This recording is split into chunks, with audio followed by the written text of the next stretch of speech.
Good morning students, कैसे हैं आप सब। तो स्टूडेंट्स हम हिस्ट्री का लेसन नंबर 2 पढ़ रहे हैं। तो आज हम उसका टॉपिक करेंगे एग्रीकल्चर एंड इरिगेशन, मतलब कृषि और सिंचाई। Many of the achievements of the Cholas were made possible through at map 2 again. Notice that the river Kaveri branches off into several small channels before emptying into the Bay of Bengal.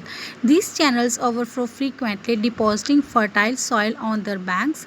Water from the channels also provides the necessary moisture for agriculture, particularly the cultivation of rice.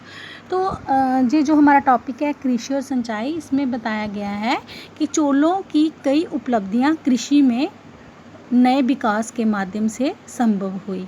मानचित्र 2 में देखिए, गौर कीजिए कि कावेरी नदी बंगाल की खाड़ी में से पहले कई छोटी छोटी शाखाओं में बंट जाती है। यह शाखाएं बार बार पानी उलीचती हैं, जिसके किनारे पर उपजाऊ मिट्टी जमा होती रहती है। शाखाओं का पानी कृषि चावल खेती के लिए आवश्यक आर्द्रता भी मुहैया कराता है। Although agriculture had developed earlier in other parts of Tamil Nadu, it was only from the 5th or the 6th century that this area was opened up for large-scale cultivation. Forests had to be cleared in some regions, land had to be leveled in other areas.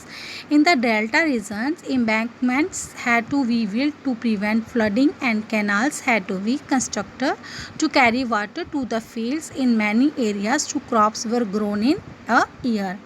तो हालांकि तमिलनाडु के दूसरे हिस्से में कृषि पहले ही विकसित हो चुकी थी, पर इस इलाके में बड़े पैमाने पर खेती 5वीं या 6ठी सदी में शुरू हो पाई। डेल्टा क्षेत्रों में बाढ़ को रोकने के लिए तटबंध बनाए जाते थे और पानी को खेतों तक ले जाने के लिए नहरों का निर्माण होता था। कई क्षेत्रों में एक साल में 2 फसलें उगाई जाती थी। In many cases, it was necessary to water crops artificially. A variety of methods were used for irrigation. In some areas, wells were dug. In other places, huge tanks were constructed to collect rainwater. Remember that irrigation works require planning, organizing labor and resources, maintaining these works, and deciding on how water is to be shared. Most of the new rulers, as well as peoples living in villages, took an active interest in these activities. तो इसमें बताया कि कई जगहों पर फसलों की सिंचाई करना जरूरी था। सिंचाई के लिए अनेक पद्धति अपनाई जाती थी। कुछ इलाके में कुएं खोदे गए, कुछ जगह पर बारिश का पानी इकट्ठा करके सरोवर बनाए गए।